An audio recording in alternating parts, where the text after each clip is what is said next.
전국에 계신 30만 공무원 수험생 여러분 안녕하십니까? 신용환입니다. 이번 시간에는요, 여러분들 이제 시험을 앞두고 2018년 개정법령이 뭐가 있을까 이게 궁금하실 텐데요. 거기에 대해서 한 가지 여러분들이 좀 신경 써야 될 사안이 있어요. 거기에 대해서 간단하게 정리해보는 시간을 갖도록 하겠습니다. 물론 이제 2017년도에 이제 정부조직법이 문재인 정부가 들어서고 이제 개편된 내용들은 우리가 이제 이론 심화 수업 때 충분히 다루었고요. 2018년 1월 1일부터 이제 변경된 제도가 있어요. 이게 바로 이제 우리가 공부했었던 재무행정학에서 공부했던 재정사업 자율평가 제도입니다.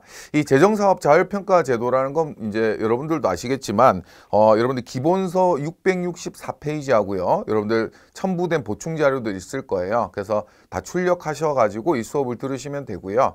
그래서 이제 돈을 이제 잘 썼느냐 이런 것들을 이제 스스로 이제 평가하는 제도가 재정사업 자율평가 제도인 거죠. 그래서 이걸 이제 그동안에는 각 부처가 이제 자체평가의 형식으로 시행을 하고 있었는데 이 매년 3분의 1씩 이제 평가를 했었거든요. 그래서 이제 그런 평가의 대상 사업의 범위가 넓어지고 그 다음에 이제 기획재정부가 그 자체 평가한 결과를 검증하는 방식이 이제 달라졌어요. 그래서 어떻게 달라졌는지 두 가지 측면에서 이제 살펴보도록 하겠습니다. 첫 번째, 각 부처의 이제 자체평가입니다. 여러분들 그 자체평가는 자체평가위원회에서 하는 거 알고 계시죠? 그래서 이제 민간위원회 비중이 3분의 2 이상을 차지하도록 해서 이제 평가의 객관성과 공정성을 확보하도록 하고 있는데요. 이 자체평가를 할 때 자율평가를 하는 겁니다. 첫 번째, 바뀐 게 뭐냐면 평가 대상이 여러분들 이거는 이제 시험 문제에서도 나왔었는데 전체 재정사업의 3분의 1씩 합니다. 그러면 이제 매년 3분의 1씩 하니까 3년 주기로 전체적인 평가가 가능했던 거죠. 근데 이제부터 이제 뭐 어떻게 바뀌게 되는 거냐면 요게 이제 모든 사업을 평가하도록 하고 있어요. 그래서 이제 요거는 이제 왜 그러냐면 세출 구조 조정을 강화하기 위한 목적이다 이렇게 얘기를 했는데 좀 더 쉽게 얘기하면 우리가 이제 좀 더 빨리빨리 매년 모든 사업들을 평가하면서 폐지해야 될 사업, 그 다음에 존속해야 될 사업, 뭐 개선시켜야 될 사업 이런 것들을 계속 이제 재평가를 해보자는 거죠. 3년을 기다리기엔 너무 길다는 거죠. 왜냐하면 행정환경의 변화 속도가 굉장히 빠르잖아요. 그래서 매년 1년 주기로 모든 사업을 이제 평가하는 것으로 바뀌었습니다. 이게 중요한 출제의 하나의 포인트예요. 그러니까 3분의 1씩 평가하는 게 아니라 매년 모든 사업을 평가한다라는 거. 그죠? 그래서 시험 문제가 예전에 전체 사업을 평가한다라는 게 틀린 지문으로 나왔어요. 이 3분의 1씩 평가하는 거였거든요. 이제는 맞는 지문입니다. 그래서 전체 사업을 평가한다는 거. 그러면 이런 이제 고민이 생기는 거죠. 선생님 언제 전체 사업을 다 평가합니까? 평가하는데 너무 많은 시간과 비용이 들지 않나요? 그래서 뭘 바꿨냐면 좀 평가하는 방식을 간소화시켰어요. 그러니까 대상은 넓히되 평가하는 방식을 간소화시켜가지고 등급을 예전에는 5등급으로 나눴거든요. 요거를 3등급으로 나눴어요. 그래서 이제 우수, 보통, 미흡의 3등급. 그러니까 평가하기가 좀 더 수월해졌죠. 그 다음에 측정하는 지표도 간소화시켰어요. 그래서 이제 예전에는 평가 지표가 무려 11개의 지표였어요. 그러면 11개의 지표를 다 체크해야 되잖아요. 그럼 평가 하나하나 사업 평가할 때 시간 소요가 많겠죠. 그래서 요 평가 지표를 4개의 지표로 간소화시켰습니다. 몇 개로 간소화시켰다고요? 4개의 지표. 그래서 좀 쉽게 평가를 할 수 있도록 한 거죠. 그래서 다시 한번 정리 드리면 재정사업 자율평가에서 자율평가의 대상 사업이 전체 재정사업으로 확대되었다. 전체 재정사업으로 확대되면서 좀 등급을 5단계에서 3단계로, 그 다음에 지표를 11개에서 4개의 지표로 이렇게 이제 간소화시킨 요게 이제 중요한 변화의 포인트다. 이렇게 볼 수 있습니다. 그래서 요게 이제 관련 문제가 어떻게 나올지를 한번 해보도록 할게요. 여러분들 프린트 다 받으셨죠? 자, 여기 문제 한번 보겠습니다. 첫 번째 문제입니다. 재정사업 자율평가제도는 사업 수행 부처가 소관 재정사업을 매년 모두 평가한다. 옵니까 있습니까? 매년 모두 평가한다. 과거에는 이게 X였어요. 근데 지금은 뭐라고요? 옵니다. 오. 그죠? 모두 평가하는 거예요. 매년 전체 사업을 평가한다라는 거. 그다음에 두 번째입니다. 두 번째 문제.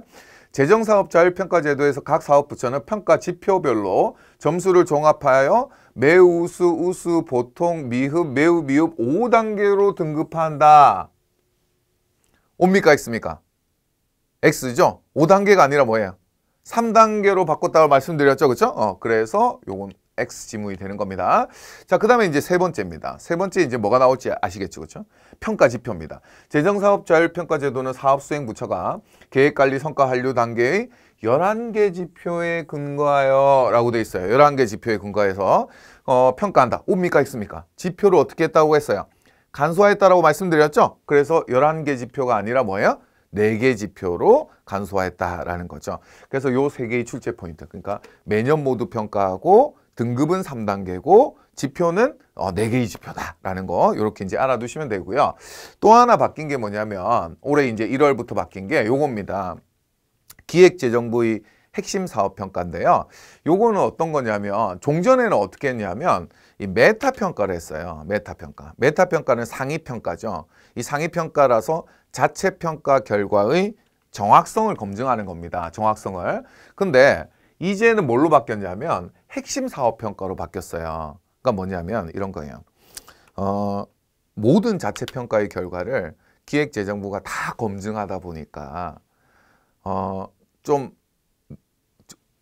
우열이 이제 안 나눠지는 거죠. 그러니까 어떤 중요한 사업일 경우에는 좀 심층적으로 분석을 해야 되고 좀 뭐 중요하지 않은 사업은 그냥 자체 평가의 결과를 그냥 맡겨도 되는 거잖아요.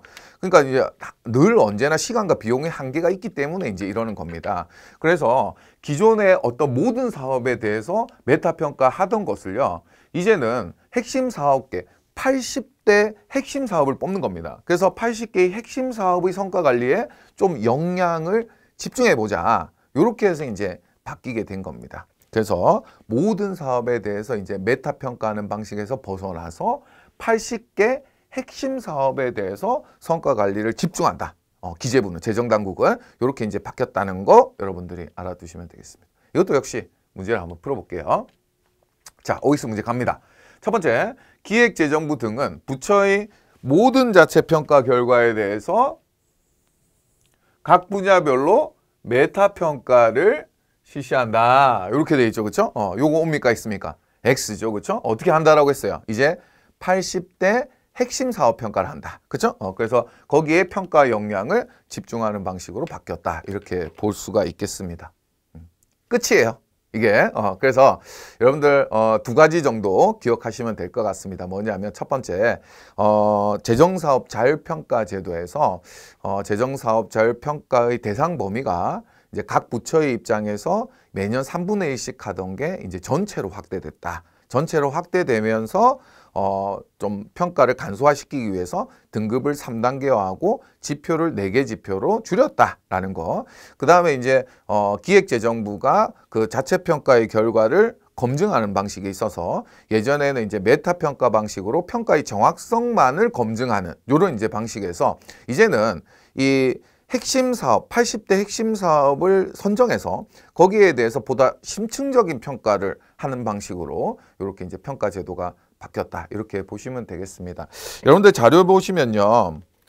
거기 기본서에 고쳐야 될 부분들, 그 다음에 기출문제집에서 또 수정해야 될 부분들, 그 다음에 파이널 모의고사에서 수정해야 될 부분들 저희가 다 써놨어요. 그래서 꼭 찾아서 수정해 두시고 요건 예전에 기출되었던 부분이 있기 때문에 충분히 다시 한번 또 출제될 수 있는 부분이니까 꼭 잘 정리하셔가지고 시험 문제 출제되면 꼭 정답을 맞추시기 바랍니다. 여러분들 제가 늘 하는 말 알고 계시죠? 끝날 때까지 끝난 게 아니다. 저도 여러분과 같이 항상 노력하겠습니다. 수험생 여러분 화이팅입니다.